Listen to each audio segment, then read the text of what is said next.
All right, according to class guidelines, I'm going to open with the statement that as historians, we must be dedicated to the reasoned and investigated reconstruction of the primary sources.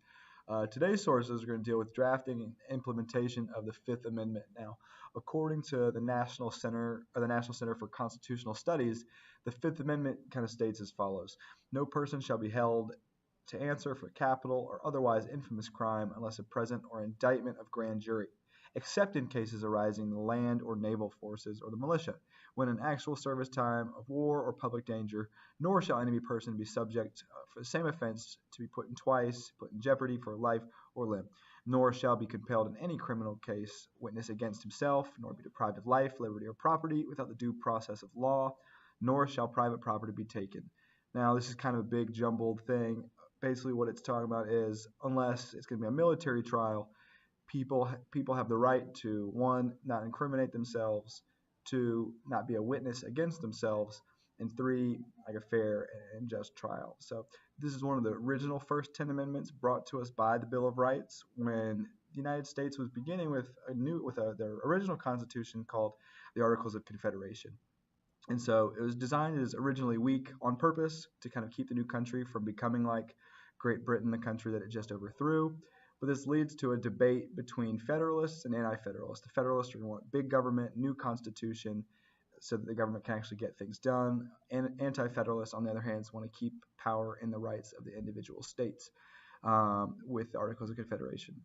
A compromise ensued, and the Federalists got a new constitution. The Anti-Federalists get a Bill of Rights, which the Fifth is part of.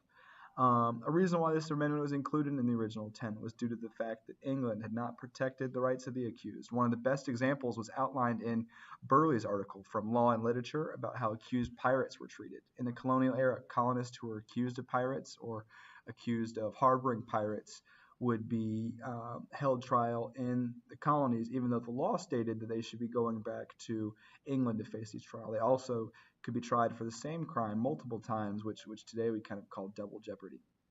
The Fifth Amendment is also one that's kind of been used through its inception all the way up to today. Just in 2012 in Wisconsin, Alexander Schultz was tried for a second time of the crime of abusing his child.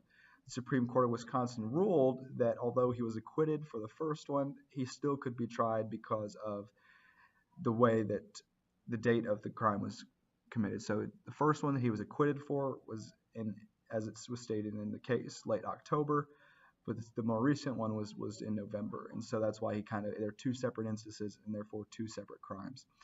One of the biggest additions to the Fifth Amendment comes from the case Miranda versus Arizona.